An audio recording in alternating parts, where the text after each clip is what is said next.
सबको दिली ईद मुबारक, बहुत बहुत ईद मुबारक। खाने पीने की मैं बहुत शौकीन हूँ। सुबह उठते ही ऑब्वियसली कलेजी बनती है। अगर आपने आज बनाया है तो आप हमें भिजवा दीजिएगा।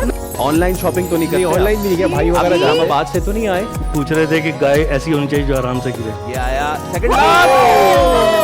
इन्होंने सही रिंग डाले। नजर आया। आपकी टीम को तो जितवाया मैंने भाई। चला गया है।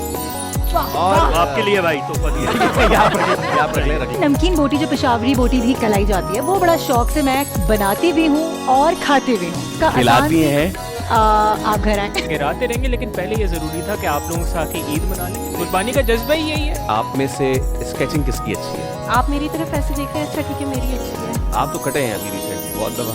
नहीं बहुत दफा नहीं भाई। बहुत दफा कैसे कर सकते हो? आपकी शादी कितनी बार हुई है? अब के हम बिछड़े तो शायद कभी कबाबों में मिले। कबाबों में जनाब। देखिए ईद के पहले रोज ईद की खुसूसी ट्रांसमिशन दोपहर 1:03 पर सिर्फ बोल न्यूज पर।